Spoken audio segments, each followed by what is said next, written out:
कुठली त्याचं क्लिनिंग केलेलं नाही, त्याच्यामुळे त्याची डिस्चार्ज कॅपॅसिटी कमी झालेली आहे. जो आपण 1150 चालवतो तो आता 1000 चालवलेला आहे. बरं, पण काही शेतकऱ्यांचे असे हाल आहेत की शेतात इतकं पाणी घुसलेलं आहे की त्यांना तिथल्या नर्सऱ्या बंद कराव्या लागल्यात, म्हणजे खूप मोठं नुकसान होतंय. नुकसान नाही, कॅनॉल 1965 आणि 70 दिवस कॅनॉल चालवलं आहे. 18 फेब्रुवारीला आपण तो कॅनॉल चालू केलेला आहे. इतका 70 दिवस कॅनॉल चालत असल्यामुळे तो साहजिक पर्क्युलेट होतोय तो. तर बऱ्याच ठिकाणी आता लाईनिंगचं काम चाललंय, भविष्यात पण होणार आहे. सर, पण आता काही शेतकऱ्यांच्या पाणी नाहीये, शेती जळतीये, आणि काही शेतकऱ्यांच्या शेतात इतकं पाणी आहे की त्यांचं म्हणजे पिकाचं नुकसान होतंय. मग ही पाण्याचं नियोजन चुकतं की काय? नाही, नियोजन नाही चुकत.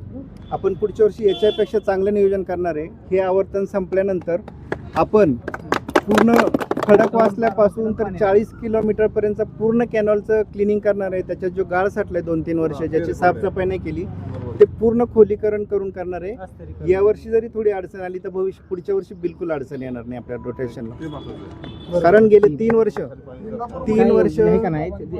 कालव्याची साफसफाई केली नसल्यामुळे कालव्याची कॅपॅसिटी कमी झाली. ती आम्ही आता हे आवर्तन संपल्यानंतर जूनमध्ये आम्ही त्या पूर्ण कालव्याचं पूर्ण क्लिनिंग करून त्याची कॅपॅसिटी. ह्याच्यामध्ये तुम्ही म्हटला की त्याची ही खुलीकरण केलं नाही, तर ह्याची जबाबदारी कोणाची होती? म्हणजे अधिकारी जबाबदारी होती की कोणाची जबाबदारी होती?